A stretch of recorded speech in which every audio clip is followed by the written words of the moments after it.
Hi everyone, welcome to Miss Adams Teaches Jekyll and Hyde. In today's session we will be reading chapter 10, Henry Jekyll's full statement of the case.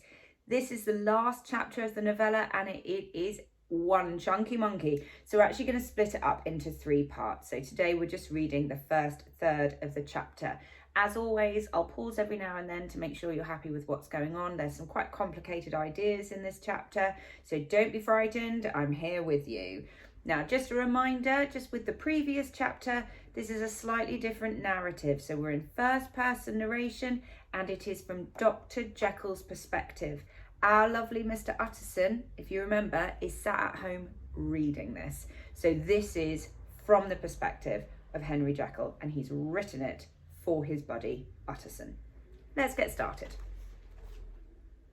Henry Jekyll's full statement of the case.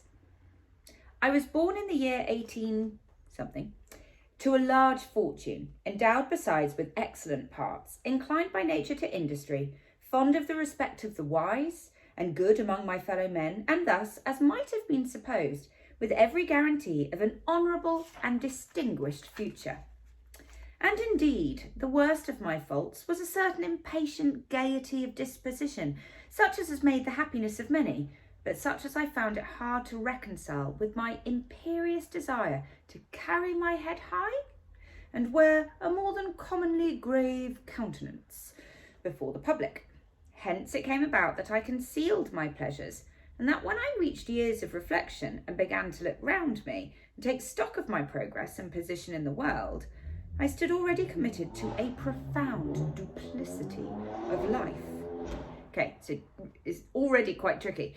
He's basically saying that he was born with this kind of like fun spirit, this sort of impulsive, impatient, kind of fun-loving way, but at the same time he'd also been brought up to be very proper and sensible. And so he's saying that he kind of had this public persona, which was all about being respectable, but deep down he kind of wanted to have fun. So already he's committed to the duplicity of life, this idea of there being 2 sides, big theme. Many a man would have even blazoned such irregularities as I was guilty of, but from the high views that I had set before me, I regarded and hid them with almost a morbid sense of shame. It was thus rather the exacting nature of my aspirations than any particular degradation in my faults that made me what I was, and, with even a deeper trench than in the majority of men, severed in me those provinces of good and ill which divide and compound man's dual nature. In this case, I was driven to reflect deeply and inveterately on that hard law of life which lies at the root of religion, and is one of the most plentiful springs of distress. Though so profound a double dealer, I was in no sense a hypocrite. Both sides of me were in dead earnest.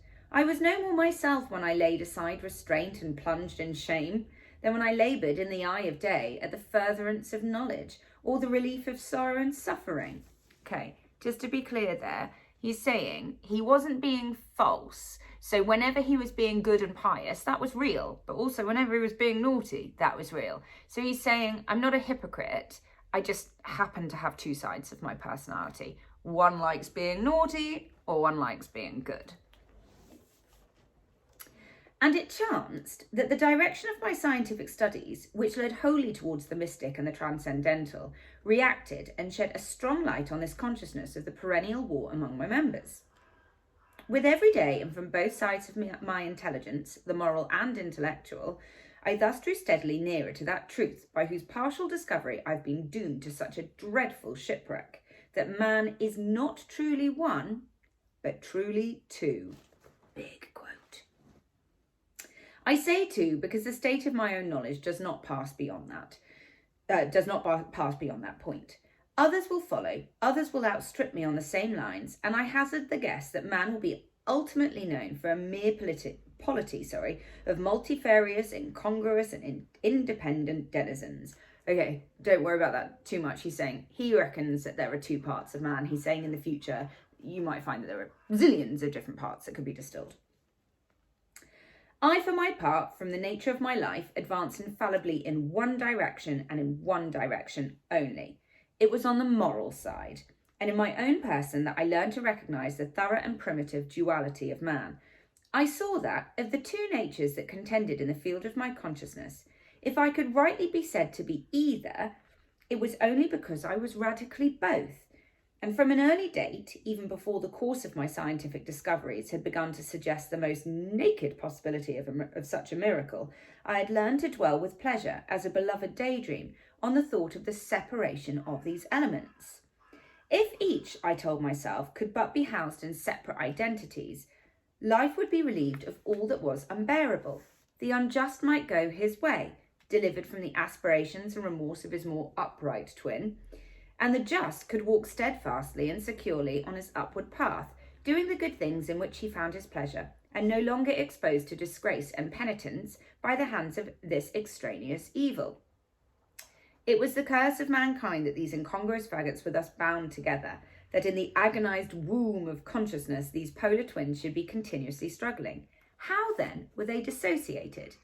Okay, so he's basically saying that in his kind of scientific discovery and his contemplation and reflection of his own sort of dual natures, he's thinking, well, why can't I split them? Why can't I split out the parts of the personality so that the just, the good, could just live a good life and not be burdened by the shame of those darker impulses?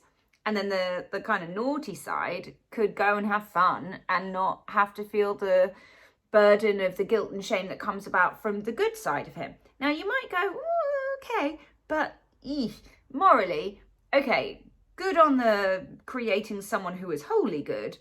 Creating someone who is wholly bad and letting them go off and have fun, slightly more questionable. But let's see how it continues. I was so far in my reflections when, as I have said, a sidelight began to shine upon the subject from the laboratory table. I began to perceive more deeply than it has ever yet been stated the trembling immateriality, the mist-like transience of this seemingly so solid body in which we walk attired. Certain agents I found to have the power to shake and to pluck back that fleshly vestment, even as a wind might toss the curtains of a pavilion. For two good reasons, I will not enter deeply into this scientific branch of my confession.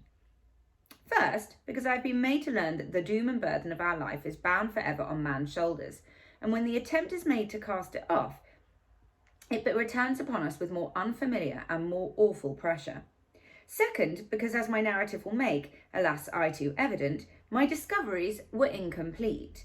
Enough then that I not only recognised my natural body for the mere aura and effulgence of certain of the powers that made up my spirit, but managed to compound a drug by which these powers should be dethroned from their supremacy, and a second form and countenance substituted, none the less natural to me because they were the expression, and bore the stamp of lower elements in my soul. Okay, so he's being quite careful here. He's basically saying that he doesn't want to put down too much of the information about exactly how he did it. One, because it failed, so we're being told in advance now that what he had attempted to do didn't work properly, but also because he doesn't want anyone else to go through what he's been through. He doesn't think it's right that people should try and find this stuff out. He's saying like it's a burden. It's dooming to kind of go down this path. So it's also like a kind of protection as well. I hesitated long before I put this theory to the test of practice. I knew well that I risked death, for any drug that so potently controlled and shook the very fortress of identity might, by the least scruple of an overdose, or at the least inopportunity in the moment of exhibition, utterly blot out that immaterial tabernacle which I looked to it to change. So he's like, don't want to die. But the temptation of a discovery so singular and profound at last overcame the suggestions of alarm. I had long since prepared my tincture. I purchased at once from a firm of wholesale chemists a large quantity of a particular salt, which I knew from my experiments to be the last ingredient required. And late one accursed night, I compounded the elements, watched them boil and smoke together in the glass, and when the ebullition had subsided, with a strong glow of courage, drank off the potion. The most racking pangs succeeded. A grinding in the bones, deadly nausea, and horror of the spirit that cannot be exceeded at the hour of birth or death. Then these agonies began swiftly to subside, and I came to myself as if out of a great sickness. There was something strange in my sensations, something indescribably new, and from its very novelty, incredibly sweet. I felt younger, lighter, happier in body.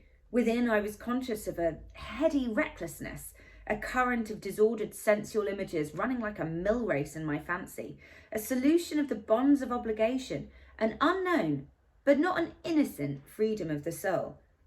I knew myself at the first breath of this new life to be more wicked, tenfold more wicked, sold a slave to my original evil, and the thought in that moment braced and delighted me like wine. I stretched out my hands, exulting in the freshness of these sensations, and in the act, I was suddenly aware that I had lost in stature. That means got shorter. Okay, so transformation occurs. Note the way he looks back on it fondly. He's like, oh yeah, it felt great. But he knew that he was evil. He knew that he had transformed into something dark and horrible. And it made him feel good. Yeah, it delighted him like wine, like something to consume and enjoy. Naughty Jekyll. There was no mirror at that date in my room. That which stands beside me as I write was brought there later on, and for the very purpose of these transformations. The night, however, was far gone into the morning. The morning, black as it was nearly ripe for the conception of the day. The inmates of my house were locked in the most rigorous hours of slumber, and I determined, flushed as I was with hope and triumph, to venture in my new shape as far as to my bedroom. I crossed the yard wherein the constellations looked down upon me. I could have thought with wonder the first creature of that sort that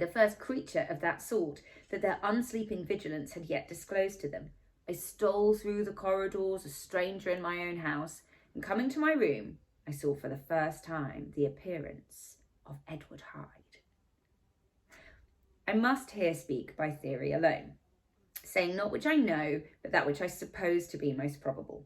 The evil side of my nature, to which I had now transferred the stamping efficacy, was less robust and less developed than the good which I had just deposed. Again, in the course of my life, which had been, after all, 9/10 a life of effort, virtue, and control, it had been much less exercised and much less exhausted.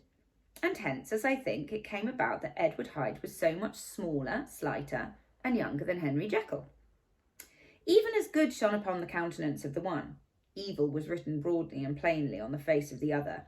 Evil besides, which I must still believe to be the lethal side of man, had left on that body an imprint of deformity and decay.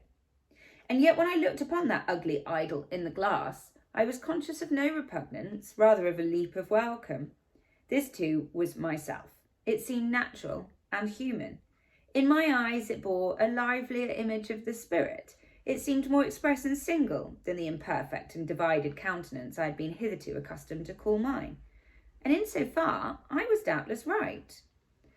I have observed that when I wore the semblance of Edward Hyde, none could come near to me at first without a visible misgiving of the flesh. This, as I take it, was because all human beings, as we meet them, are commingled out of good and evil, and Edward Hyde, alone in the ranks of mankind, was pure evil. Okay, so he's hypothesizing a little bit here, but I think we can assume that he's right. He's basically saying that the reason why Edward Hyde was so much sort of shorter, was because he was composed of a part of Dr. Jekyll that didn't get used very much. So Dr. Jekyll, adult man, has used that goodness, that control, that kind of moral compass all the way through his life. And the darker sides of him, well, they only came out and about every now and then. And so that is transferred into the physicality of Edward Hyde.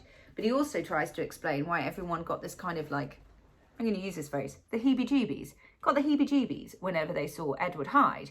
And he's saying it's because he alone is made entirely of bad. And even the worst of mankind still has good in him, but not Edward Hyde. It's quite scary when you think about it. Okay, keep going. I lingered but a moment at the mirror. The second and conclusive experiment had yet to be attempted. It yet remained to be seen if I had lost my identity beyond redemption and must flee from daylight from a house that was no longer mine. And hurrying back to my cabinet, I once more prepared and drank the cup, once more suffered the pangs of dissolution, and came to myself once more with the character, the stature, and the face of Henry Jekyll. That night I had come to the fatal crossroads. Had I approached my discovery in a more noble spirit, Had I risked the experiment while under the empire of generous or pious aspirations, all must have been otherwise. And from these agonies of death and birth, I had come forth an angel instead of a fiend. The drug had no discriminating action. It was neither diabolical nor divine. It but shook the doors of the prison house of my disposition, and like the captives of Philippi, that which stood within ran forth. At that time, my virtue slumbered. My evil, kept awake by ambition, was alert and swift to seize the occasion, and the thing that was projected was Edward Hyde. Hence, although I had now two characters as well as two appearances, one was wholly evil, and the other was still the old Henry Jekyll, that incongruous compound of whose reformation and improvement I had already learned to despair. The movement was thus wholly towards the worse. Okay, that's so important. He's basically saying that it's not the potion that brought out evil. The potion brought out what was in Jekyll. So he's saying that because he did this experiment with the desire to bring out a darkness as much as he wanted to bring out a good, he's basically saying that his motivations weren't pure enough. Had his motivations been, I want to get rid of my dark side, bring forth something good, and do right by the world, then he would have brought forth an angel. But the fact is part of his motivation is he wanted to run around and do naughty things without feeling guilty, which is dreadful, really. And so he's basically saying, whoopsie, the experiment did not distill the opposing parts of myself. It basically created the worst parts of him and left behind what was already there. Bog standard Jekyll. So he has not created anything good, because the Jekyll that is left behind has all of the same sin and desire that has been distilled into Mr. Hyde, i.e. it's just dreadful. He's not only not improved himself in any way, he's also created a being of pure evil. Well done, Jekyll. So let's see what he does. Will he stop taking the potion? Okie dokes. Even at that time, I had not yet conquered my aversion to the dryness of a life of study. I would still be merrily disposed at times, and as my pleasures were, to say the least, undignified, and I was not only well known and highly considered, but growing towards the elderly man, this incoherency of my life was daily growing more unwelcome. It was on this side that my new power tempted me until I fell in slavery. Sorry, I know I'm stopping a lot, but I just know that this bit is quite complicated. So he's basically saying, as Dr. Jekyll, he still had all of these sort of like naughty desires, but he's like, I'm getting a bit old. It's a bit unseemly for a sort of elderly man to be going and having undignified fun. I'll leave it to you to kind of decide what that undignified fun is. So he's like, actually, it's easier if Edward Hyde does it. So we'll just let Edward Hyde have fun. I had but to drink the cup, to doff at once the body of the noted professor, and to assume, like a thick cloak, that of Edward Hyde. I smiled at the notion. It seemed to me at the time to be humorous, and I made my preparations with the most studious care. I took and furnished that house in Soho to which Hyde was tracked by the police, and engaged as a housekeeper a creature whom I well knew to be silent and unscrupulous. On the other side, I announced to my servants that Mr. Hyde, whom I described, was to have full liberty and power about my house in the square, and to parry mishaps I even called and made myself a familiar object in my second character. I next drew up that will to which you so much objected, so that if anything befell me in the person of Dr. Jekyll, I could enter on that of Edward Hyde without pecuniary loss, as in without losing his money. Pecuniary means money. And thus fortified, as I supposed on every side, I began to profit by the strange immunities of my position. Men have hired bravos to transact their crimes, while their own person and reputation sat under shelter. I was the first that ever did so for his pleasures. I was the first that could thus plod in the public eye with a load of genial respectability, and in a moment, like a schoolboy, strip off these lendings and spring headlong into the sea of liberty. But for me, in my impenetrable mantle, the safety was complete. Think of it, I did not even exist. Let me me but escape into my laboratory door, give me but a second or two to mix and swallow the draught that I'd always standing ready, and whatever he had done, Edward Hyde would pass away like the stain of breath upon a mirror, and there, in his stead, quietly at home, trimming the midnight lamp in his study, a man who could afford to laugh at suspicion would be Henry Jekyll. The pleasures which I made haste to seek in my disguise were, as I have said, undignified. I would scarce use a harder term. But in the hands of Edward Hyde, they soon began to turn towards the monstrous. When I would come back from these excursions, I was often plunged into a kind of wonder at my vicarious depravity. This familiar that I called out of my own soul and sent forth alone to do his good pleasure was a being inherently malign and villainous. His every act and thought centred on self, drinking pleasure with bestial avidity from any degree of torture to another, relentless like a man of stone. Henry Jekyll stood at times aghast before the acts of Edward Hyde, but the situation was apart from ordinary laws and insidiously relaxed the grasp of conscience. It was Hyde, after all, and Hyde alone, that was guilty. Jekyll was no worse. He woke again to his good qualities, seemingly unimpaired. He would even make haste, where it was possible, to undo the evil done by Hyde, and thus his conscience slumbered. Is what I say to that. I say, So he's basically saying that what he saw as undignified in his own behaviour, whatever it was he was going off and doing, drinking, he's saying Hyde turned it into something monstrous. So the suggestion is that when Jekyll is taking the potion and letting Hyde out, Hyde is going out and committing crimes that Jekyll would never, ever have committed. He takes it to a considerably darker place. But Jekyll is like, oh, well, it's not me. It's Hyde, so I don't have to feel guilty. But we know he does feel guilty because it also says that he goes around trying to make reparations. So whether that means he's giving money to the families of the people that Hyde has hurt, who knows? But he's trying to say that he didn't have to feel guilty, but he did. You might have also noticed that at times he starts to separate himself from both Jekyll and Hyde, referring to them in the third person. Very interesting. Okay. Into the details of the infamy at which I thus connived, for even now I can scarce grant that I committed it, I have no design of entering. I mean but to point out the warnings and the successive steps with which my chastisement approached. I met with one accident which, as it brought on no consequence, I shall no more than mention. An act of cruelty to a child aroused against me the anger of a passer-by, whom I recognised the other day in the person of your kinsman. The doctor and the child's family joined him. There were moments when I feared for my life, and at last, in order to pacify their too just resentment, Edward Hyde had to bring them to the door and pay them in a cheque drawn in the name of Henry Jekyll.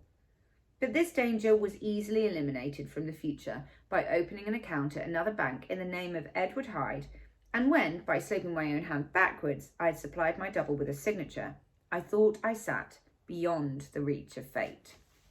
Okay, we're going to pause it just there because, like I said, this chapter is very long. Obviously, that last little anecdote that Henry Jekyll has given us is where the story begins for us. The story of the door and the child that is trampled calmly by Edward Hyde. Now we know a little bit more about the context to that. Okay, we'll pause there. Please come back, tune in for chapter 10, part 2. If you haven't subscribed, please do so, because then you'll know all of the videos that I'm making for you to help you with your studies. Otherwise, thank you so much for reading along with me. Happy reading, happy revising.